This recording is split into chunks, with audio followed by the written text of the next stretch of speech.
If you've been thinking about making a move to Myrtle Beach, there's definitely some things you want to know before you make that move. Today, we're going to discuss those things. What's happening, guys? It's Jeremy Blanton with RE/MAX Southern Shores, and today I decided to take some time and kind of create the ultimate relocation guide for moving to Myrtle Beach.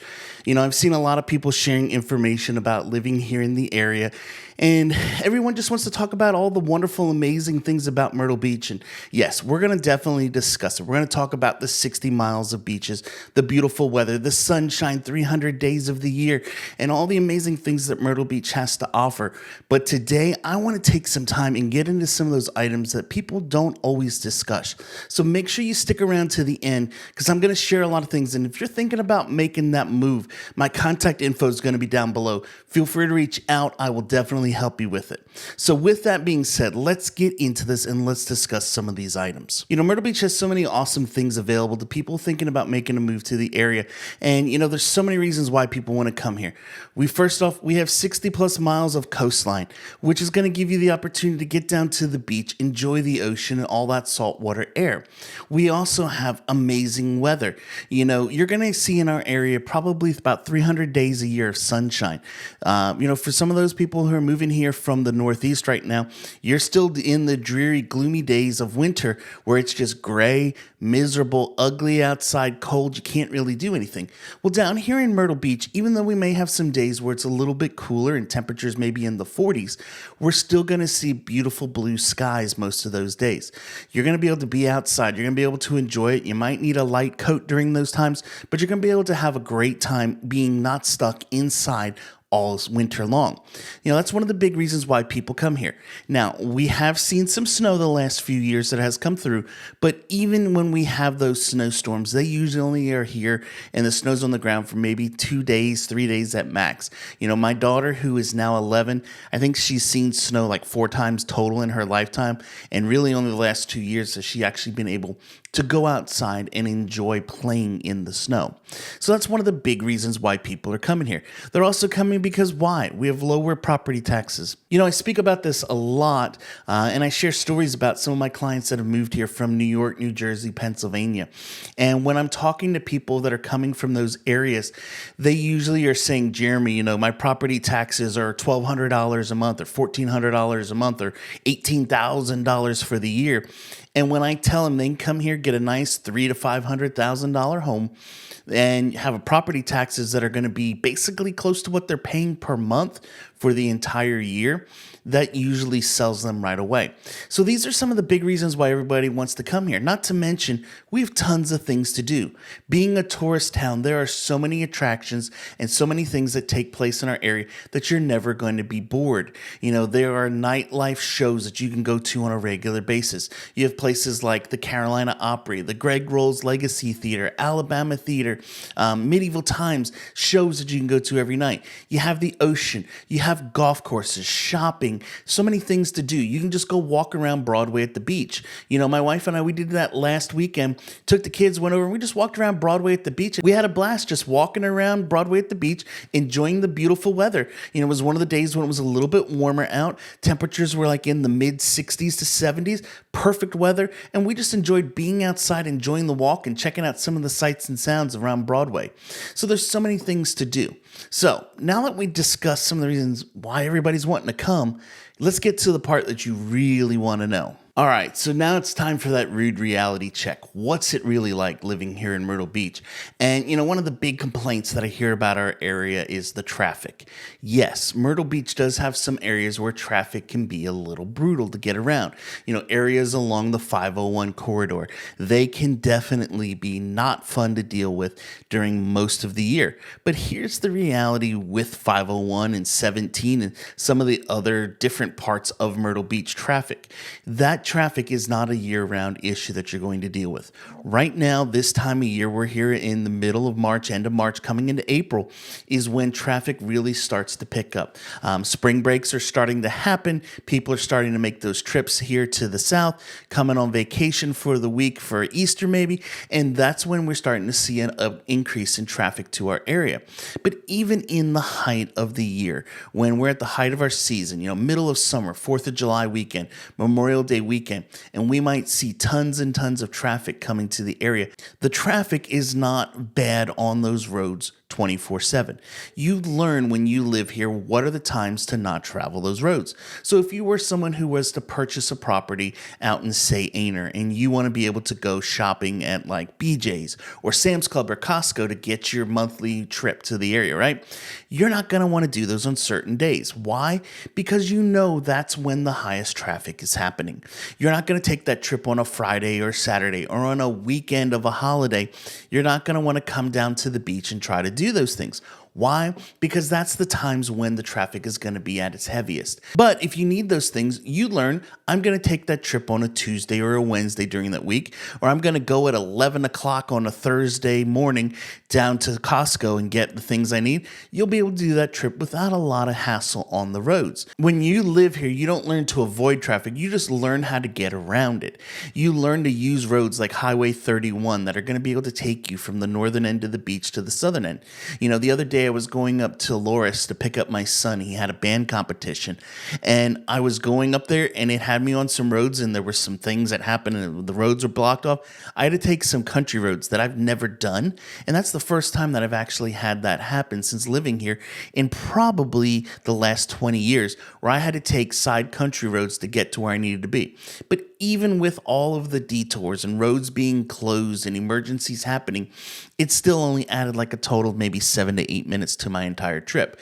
So even when you do have those things where roads are backed up, roads are blocked off, roads are shut down, you still can get to where you need to be, point A to point B, maybe adding 10 to 15 minutes to your trip. So like I said, you learn, don't avoid things, you just learn how to get around them. Highway 31, it's one of the best inventions that was ever put here in our area. It'll definitely help you to get from where you are to where you want to be in a pretty quick time. So traffic, don't let that be one of the big factors that turns you off from where you want to be. The second thing that people talk about and complain about is the insurance in our area. Yes, property insurance is going to be a little bit more in our area. Why? We're a coastal area. We do have some sections that do flood, and we do have, hurricanes that come through here that could cause damage to your homes. So with that being stated, your insurance is going to be a little bit more expensive here in our area. Now, there are ways to save on that insurance. I've talked about it in previous videos. In fact, let me share this graphic again here talking about roof costs and how that can help. One of the ways you can save a lot on your insurance is by having a home with a newer roof on it, whether having the roof replaced if it's 20 years old or buying something that's new construction are going to definitely help you on those insurance costs. So once you start to take those things into consideration, you can bring those costs of insurance back down to a normal, manageable number for most people. The big elephant in the room that we talk about and complain about the most is there's just so many tourists. There's so many tourism things that happen in our area. Guys, here's the reality. Myrtle Beach is a tourist town. Let that sink in a minute. Yes, we are a tourist town. We love having tourists here in our area. Why is that? It helps to keep our cost of living here down at a manageable rate. We allow the millions of tourists that come to the Myrtle Beach area each and every year to pay a lot of those taxes that allow us to keep our property taxes down at a manageable rate.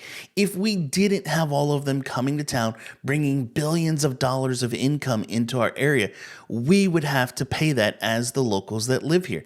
So while you may not like it when it's height of season and there's a lot of tourists going on, a lot of things happening, at the end of the day, it helps you to live in an awesome place for a more manageable cost.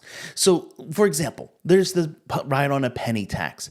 What that is every time somebody comes to our area and they go to eat somewhere, even if it's, McDonald's, let's say, and they buy that Big Mac, when they buy that Big Mac, they're paying one extra penny that is going to our road fund to allow us to continue to grow in our area, take care of our roads, expand, bring new roads into our area, and take care of maintaining maintaining all the roads we currently have. That tax from millions of people spending millions and millions of dollars a year allow us to continue to have the sixth lowest property taxes in the country. So while tourists are a pain to deal with, you can get around it and there's easy ways to handle it.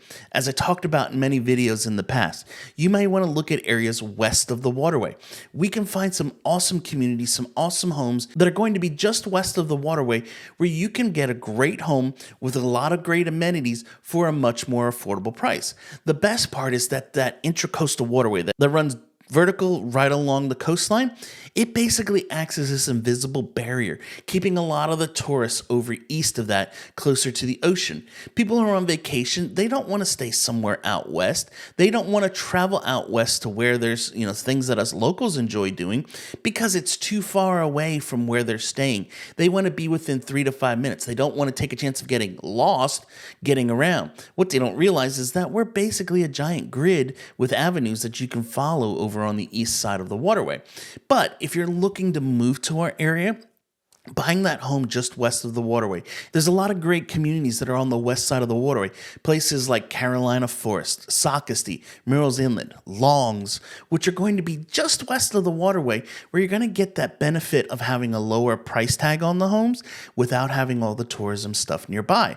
The great part is that with the road systems we have in place, if I want to play tourist for a day, I want to take my family and go over to Barefoot Landing or to Broadway at the beach, I can get there from Carolina Forest in about a 10 to 15 minute drive, and I can enjoy all of those things. But when I am done with it, I can get back in my car and I can head home and not have to deal with it. We just had a great event that took place here in our area called Run to the Sun. It's a huge car show that takes place every year. Thousands and thousands of vehicles come here to the Myrtle Beach area to take part in this event each and every year. The great part for me is I live on the west side of the waterway. Other than seeing a few classic cars from my neighborhood that people take out and go participate, I don't know that the event's even taking place. If I went out to eat on the weekend or Run in the Sun Festival, I could go to one of my local restaurants, walk in the door, and it's not going to be a longer line. Now, if I go over into Myrtle Beach where all the tourism takes place and I go to a restaurant there, yeah, I'm going to see that extra 40, 50-minute wait addition because there's that many more people in town. But like I said, as someone who hears locally, I love having the tourists in town. I love them paying for my taxes to keep my cost of living less. So don't frown on the tourists, just learn how to get around it. All right, and the last thing that again is a big complaint about living in our area is obviously the job market. Now, if you're someone who needs a big corporate job, Myrtle Beach may not be the place for you because we don't have a lot of large corporations that have their corporate headquarters here in Myrtle Beach area.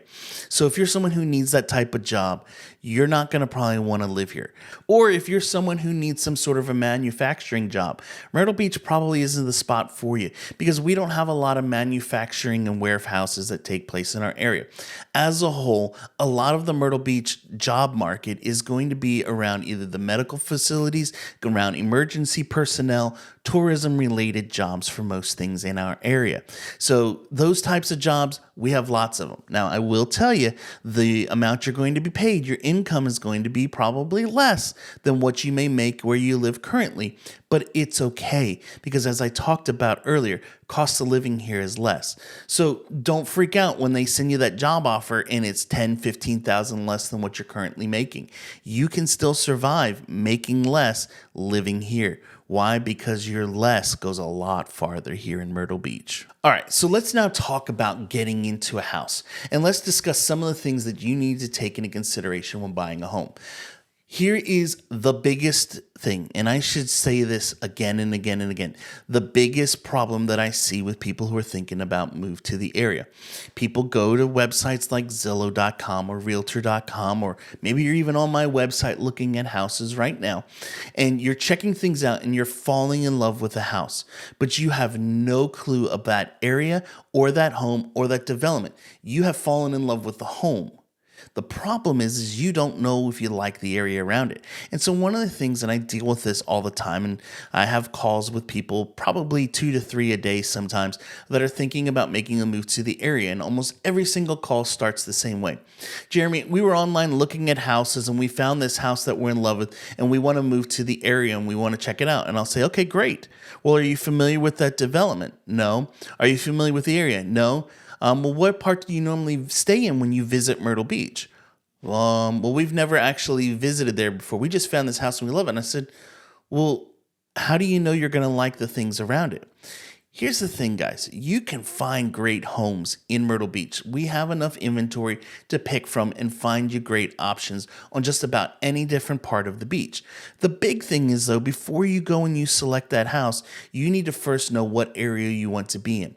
I deal with people all the time that are moving to the area, and one of the first questions I always ask is, when you visit, what area do you prefer? Or what area of the beach do you want to search for homes in?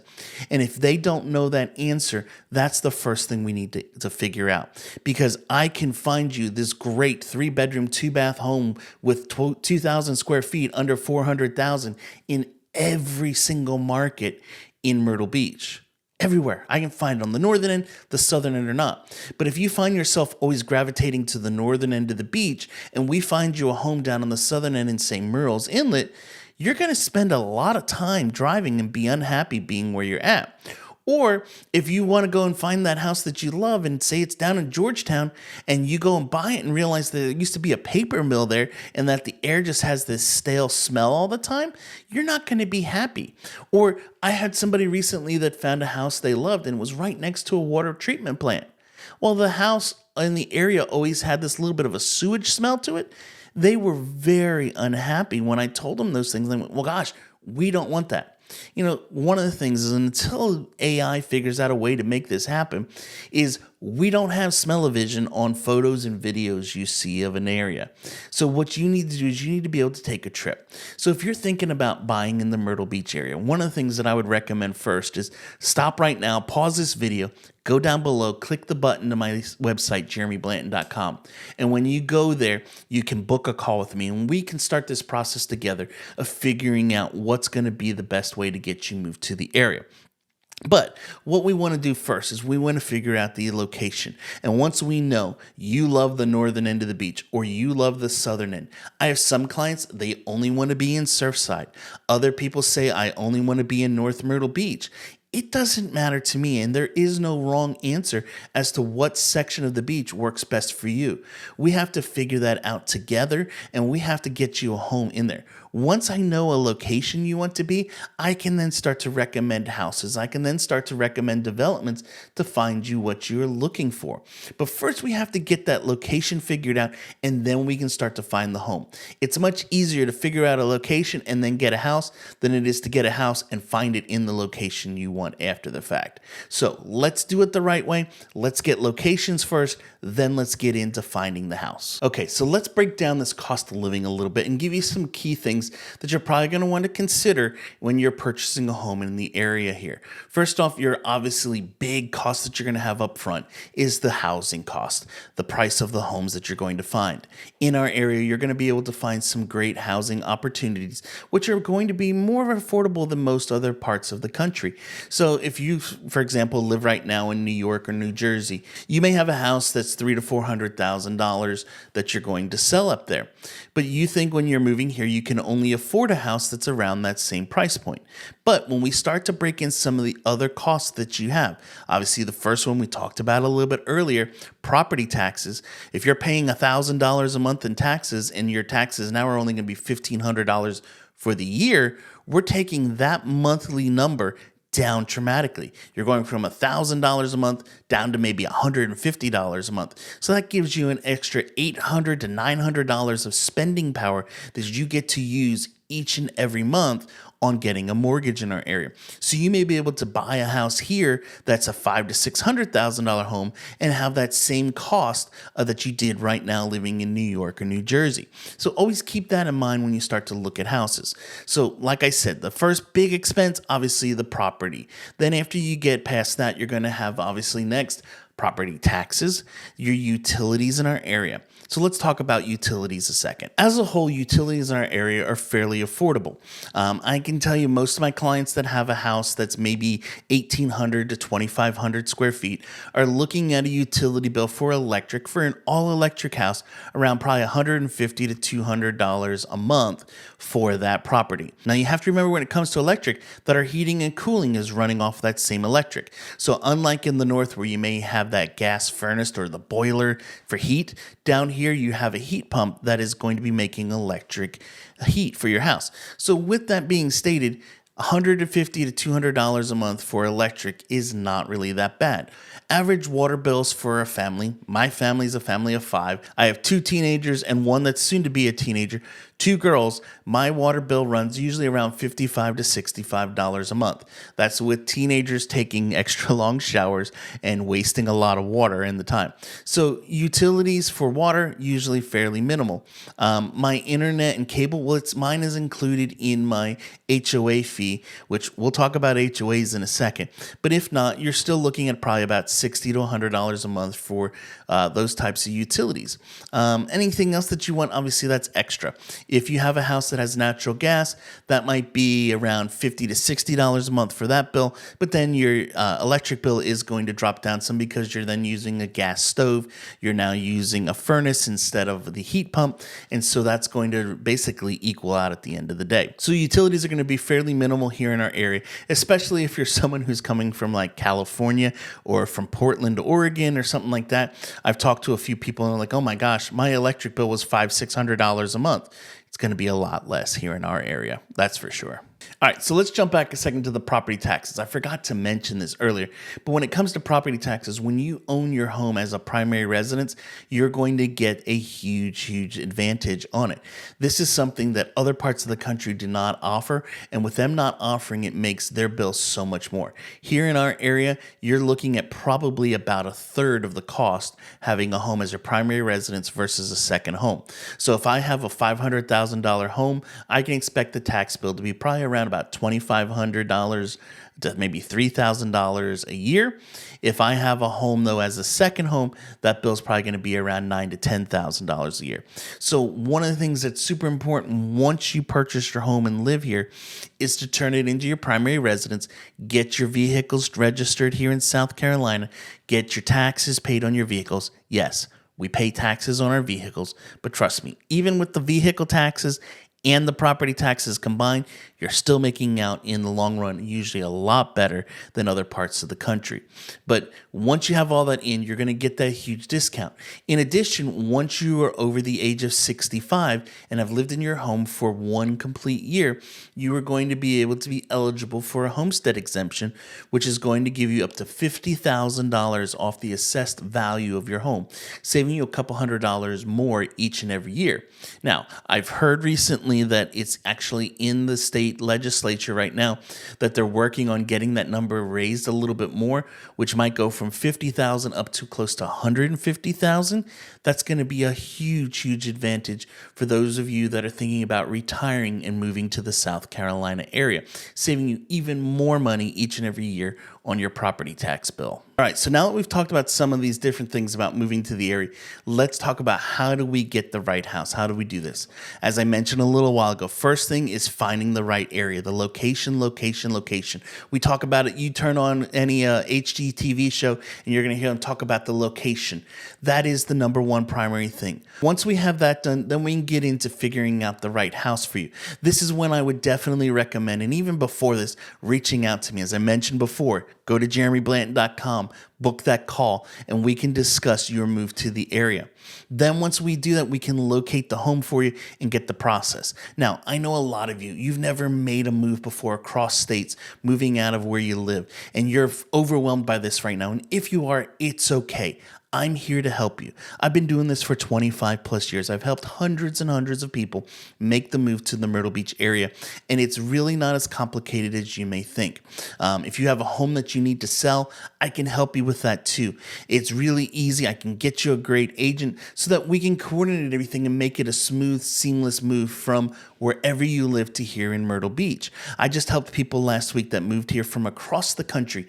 They came from Oregon over here to Myrtle Beach, and they said, Jeremy, it was one of the easiest transitions we've ever done in our lives. I'm helping people right now making the move from Nebraska, another one from New Jersey, and I reached out, found them some great agents to sell their homes, get things done where they live now, and down here to this area where they're not going to be homeless or owning two houses at the same time.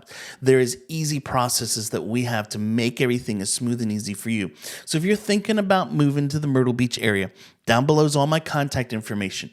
Feel free to reach out to me, and I'm here to help you however I can. Anyway, guys, I hope you enjoyed today's video, and this gives you a little more insight on making the move to Myrtle Beach and relocating here.